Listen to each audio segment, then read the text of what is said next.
Sam Friedman. Hello. Here we go.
That was very nice. Yeah. Sam Friedman, what a treat it is to meet you. Same here. Hey everybody, Hal Walker again here at the SPAH Convention 2012 in Dallas, Texas. And what a treat it is being in a hotel full of harmonica players. And this is one of the greats, Sam Friedman. I happened to just hear him playing one night. Actually, we met in New Jersey last year, but That's right. I was glad to see you. And this guy plays some amazing harmonica. Sam, say hello. Hi. So, just so you know, what we just played was completely improvised. We've never actually played music together. That's right. And we thought today in this blog we'd talk a little bit about improvisation. And I'm going to hand it over to Sam for a second just to give us your thoughts on the world of making it up as you go. All right. Well, I guess first I'll start with a very general thing that I think should open anyone of all levels up, and then I think I'll talk about ways to approach playing with people, and I'll kind of reference things that we just did to make it easy to kind of figure out what we were doing. And the first I would say is you have to trust what you do. And if you make a sound, even if it's not what you intended, if you train yourself to always say, oh, that was not what I intended to do, you end up locking up. And if instead you just keep trying to go with the flow and say, well, it doesn't matter. It just doesn't, what's the worst that could happen? And that kind of frees you up to keep going. And especially when you're playing with another person, if you get caught up on something, it becomes very bogged down if everyone's worried about what they're playing at every moment. Let me just say something. I'm a new jazz player, and we were at a jazz jam last night, and I stepped up to the mic, and it was my moment to take a, what do you call it, take a solo. Solo, yeah. And within about 2 bars, I totally screwed up. I was like, this is a disaster. And that was going through my mind. This is a disaster. This is a disaster. I got to get this. When's this going to be over? And what you're talking about is when the disaster happens, what do? You just move forward. You embrace it and you move forward and you learn from it. And then I think, I guess, I'll kind of talk about how that moves into playing with someone else. So when you're playing with another person, there's what was really fun about just playing with you just now, I think, is we were both aware of, first of all, one very important thing, which I think is one thing that 90% of musicians that I encounter playing together don't even think about or address, and that's making sure you can hear the other person. Yeah. And if you can't hear everything someone else is doing, what's the point of playing music with them? Then you're not playing with them. You're playing at them. Yeah. And there's no way you can get a dialogue. It's like if you're having a conversation with someone and start talking to me. Well, it's like you're having a conversation with someone, and you don't even care what they say. Right. And then there are some more specific concepts that I like to teach people when they're first starting to improvise with other people. And one is a certain amount of consistency and a trading off of establishing themes.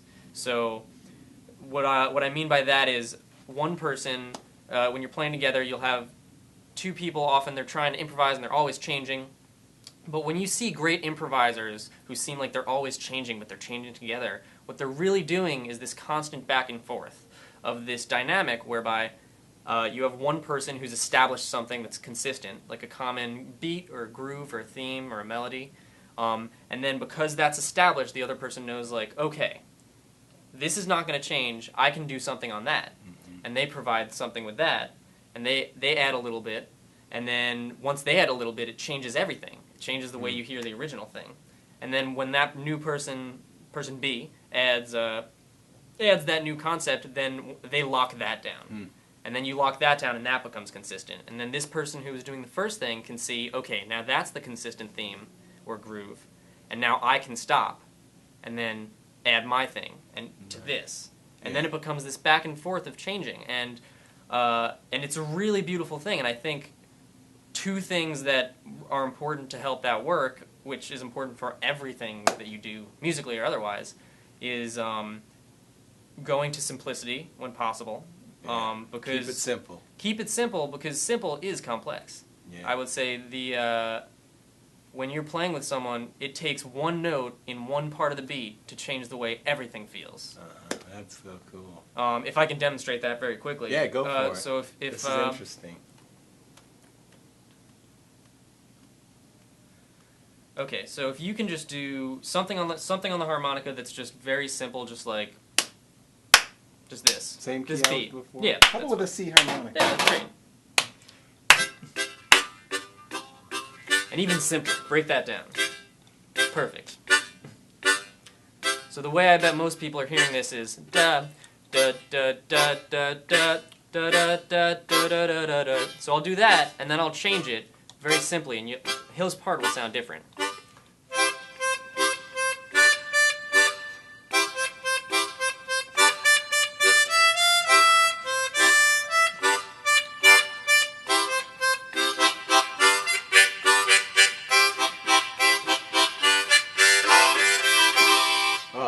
So, for those of you who maybe felt something different but weren't sure, what I did there was change the feel from 4. What that means is 1, 2, 3, 4, 1, 2, 3, 4 to 3.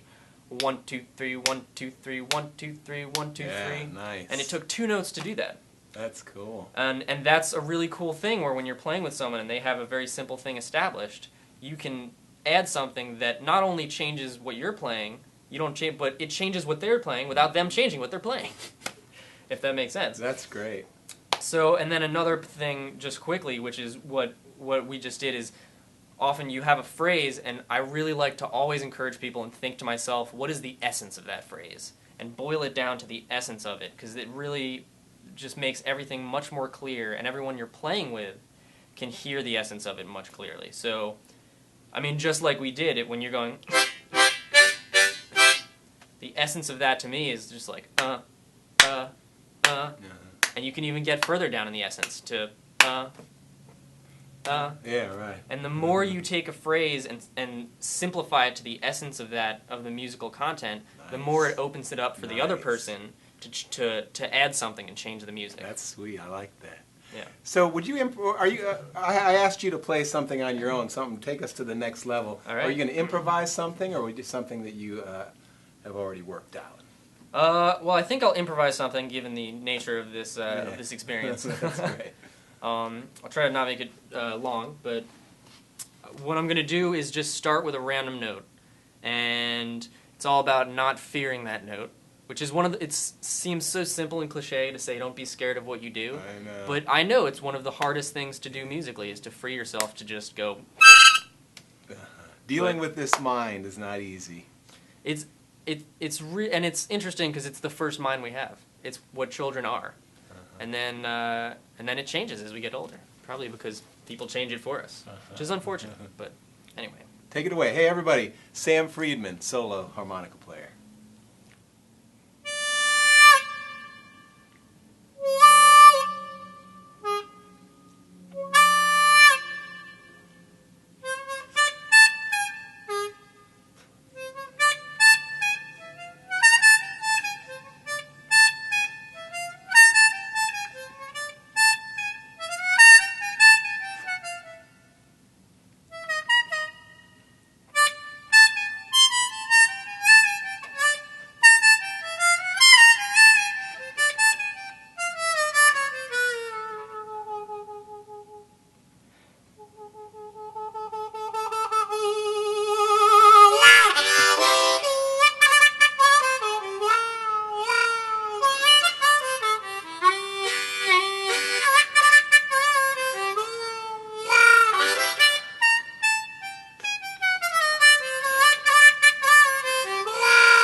Oh, beautiful. Thank you. Beautiful.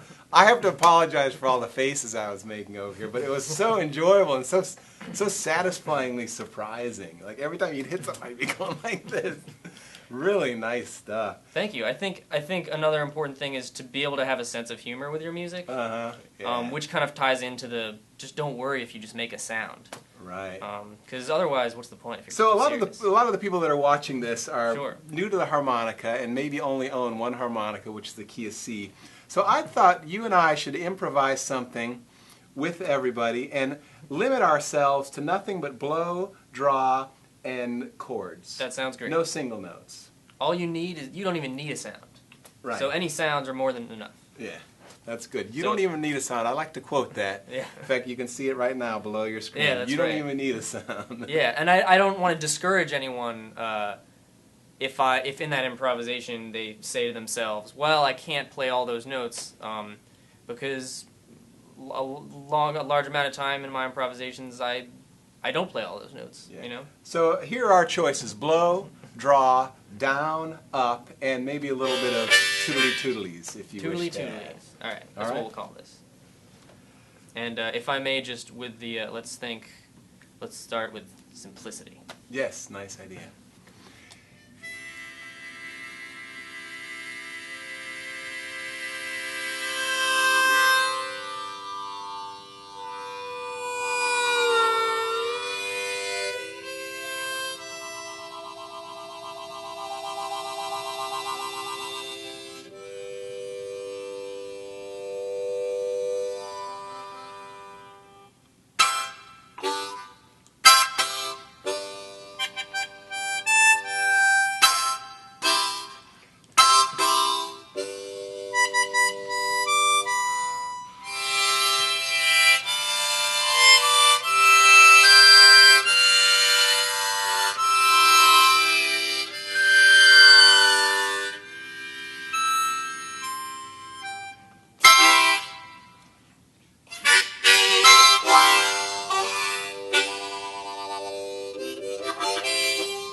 Nice. Good work. Thanks, Sam. You know, one other thing I'll say is make sure there's a beginning, a middle, and an end. You know, there's nothing wrong with an all-night jam session, but when you're in this kind of setting in front of thousands of viewers, make sure you have a beginning, a middle, and an end. I think we had that. We had some nice changes. We had a couple nice rhythm changes and changes of mood, changes of feeling. Yeah, I think that ties into the don't be afraid. The other side of don't be afraid to play any note is don't be afraid to stop. Yeah. But I mean, you know, a lot of people are in situations Right. where they just keep playing, but it feels like it should end, and don't be afraid to just leave it. Sometimes the best thing to play is nothing. So Sam, if people want to find out more about your music, is there any way they can do that? Are you on Facebook or? I'm on Facebook. They can look up my YouTube channel, which as of yet is not very full, but will soon be. Good. If you go to Sammy Asher, look that up, SAMMYASHER.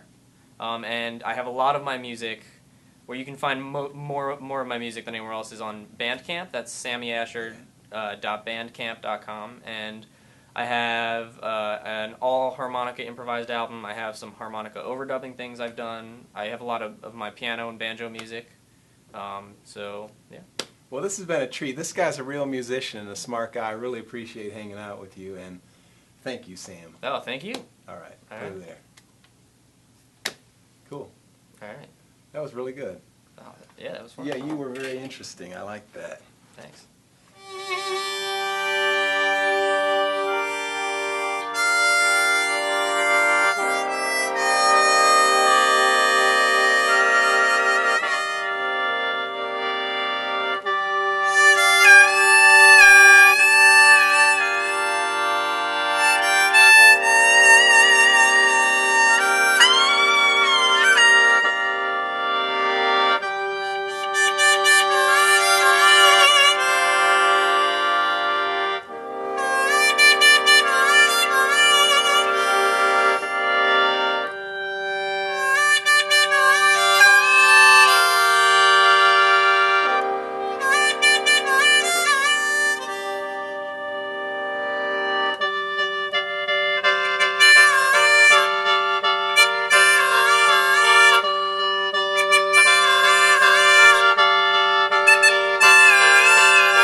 That was sweet. That was great. Maybe that should be the ending one. Maybe that should be the ending one, yeah.